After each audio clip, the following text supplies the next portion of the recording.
Cuando la policía revisó esta grabación, nadie pudo explicar la voz que aparece al final.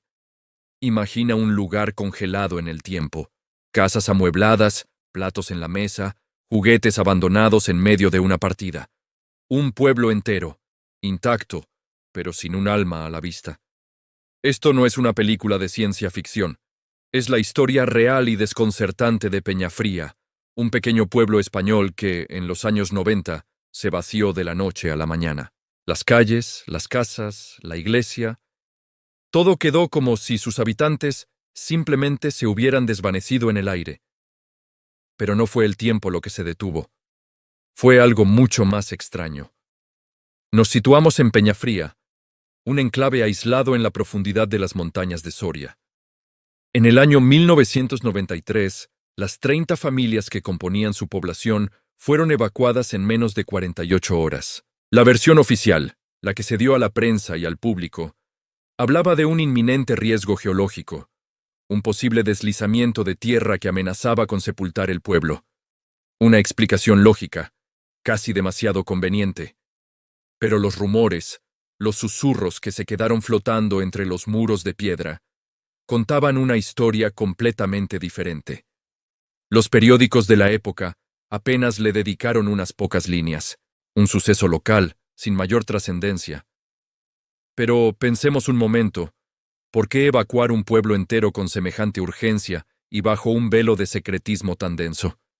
Si el peligro era tan claro, ¿por qué no hubo más cobertura, más detalles? ¿Qué era lo que realmente no querían que se supiera? La mayoría de los habitantes obedeció sin hacer demasiadas preguntas, recogiendo lo indispensable y dejando atrás una vida entera. Pero, como siempre ocurre, hubo quienes se resistieron. Unos pocos se negaron a abandonar sus hogares, aferrados a la tierra de sus antepasados. Fueron ellos los primeros testigos de lo inexplicable. Pronto, estos últimos residentes comenzaron a reportar sucesos que desafiaban toda lógica. Radios que se encendían solas en mitad de la noche, sintonizando estáticas y fragmentos de canciones olvidadas. Llamadas telefónicas a números que ya no existían, contestadas únicamente por un silencio profundo y perturbador al otro lado de la línea. Era como si el pueblo mismo intentara comunicarse, o como si algo más estuviera usando sus viejas conexiones. La situación se volvió insostenible. Un vigilante de seguridad, contratado para evitar saqueos en el pueblo abandonado, renunció a los 3 días de empezar su trabajo. En su escueto informe, afirmó, temblando, haber visto luces moviéndose en el interior de edificios clausurados y sellados.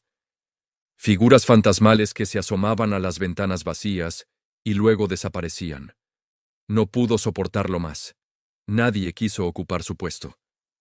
Peñafría quedó, finalmente, a merced de su propio silencio. Pasaron los años. El pueblo se convirtió en una leyenda local, un cuento para asustar a los niños, hasta que, a principios de la década de los 2000, un grupo de exploradores urbanos, fascinados por la historia, decidió adentrarse en sus calles silenciosas. Equipados con cámaras, grabadoras de audio y una buena dosis de escepticismo, se propusieron documentar el estado del pueblo y, con suerte, desmentir los mitos. Llegaron al anochecer. La atmósfera era opresiva, el silencio tan absoluto que casi dolía. Durante la noche, sus micrófonos de alta sensibilidad no solo captaron el eco de sus propios pasos sobre las calles cubiertas de hojas secas o el crujido de las puertas al abrirse. Captaron algo más. En las grabaciones, entre el sonido del viento colándose por las ventanas rotas, se podía distinguir una voz, apenas un susurro, casi imperceptible, que parecía llamarlos por sus nombres. Nombres que nadie en ese pueblo fantasma podría conocer. El miedo empezó a hacer mella en el grupo, pero su curiosidad era más fuerte. La exploración culminó en el punto más alto del pueblo, la vieja iglesia de piedra. Las puertas estaban abiertas de par en par, invitándolos a entrar en la oscuridad. Dentro, el aire era helado. Y allí, sobre el altar cubierto de polvo, encontraron un objeto fuera de lugar. Un viejo walkie-talkie, un modelo de los años 80. Lo más sorprendente no fue encontrarlo, sino que, al pulsar el botón de encendido, una pequeña luz roja parpadeó. De alguna manera, después de tantos años, todavía tenía batería. Movidos por un impulso irrefrenable, comenzaron a escanear las frecuencias.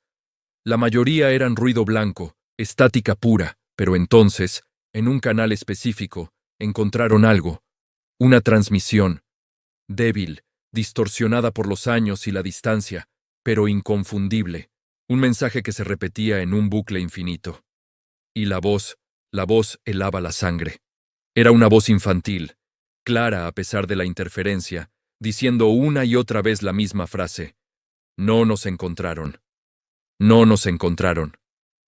¿Qué ocurrió realmente en Peñafría? ¿Qué verdad se esconde detrás de la evacuación oficial? Las teorías son tan numerosas como variadas. Algunos escépticos hablan de interferencias de radio procedentes de una base militar cercana, cuyas operaciones clasificadas podrían haber generado extraños fenómenos electromagnéticos. Otros sugieren que todo fue una broma macabra, orquestada por radioaficionados con un sentido del humor muy oscuro. Y incluso se ha mencionado la posibilidad de una sugestión colectiva, un fenómeno psicológico en el que el aislamiento, el miedo y las leyendas locales alimentaron la imaginación de los pocos que se quedaron, llevándolos a experimentar cosas que no estaban realmente allí. Pero ninguna de estas teorías, por lógicas que parezcan, puede explicar de forma concluyente el audio final. Esa voz infantil, atrapada en el tiempo, repitiendo su mensaje desde un walkie-talkie abandonado en el altar de una iglesia fantasma. ¿Quién era ese niño? ¿A quiénes no encontraron? ¿Y qué fue lo que les pasó? La grabación fue analizada por expertos. Algunos afirmaron que era un montaje, pero no pudieron encontrar rastros de edición digital. Otros, simplemente, se encogieron de hombros, incapaces de ofrecer una explicación racional. La policía local, al ser consultada años después, simplemente archivó el caso como no concluyente. Pero lo más inquietante de todo no es la historia en sí misma. No son los testimonios de los últimos habitantes, ni las experiencias de los exploradores urbanos. Ni siquiera es esa escalofriante grabación de audio. Lo más inquietante es que, según dicen, esa frecuencia, la del viejo walkie-talkie de Peñafría, sigue activa a día de hoy. Y si tienes el equipo adecuado y la suficiente valentía para buscarla en mitad de la noche, puede que tú también escuches a un niño susurrar a través del tiempo y la estática su eterno y solitario mensaje. No nos encontraron. ¿Te atreverías a buscarla? Déjame tu opinión en los comentarios. ¿Crees en esta historia o piensas que tiene una explicación lógica? Si te gustan los misterios como este, no olvides suscribirte y activar la campanita para no perderte nuestro próximo video. Gracias por acompañarme en este viaje a lo desconocido. Hasta la próxima.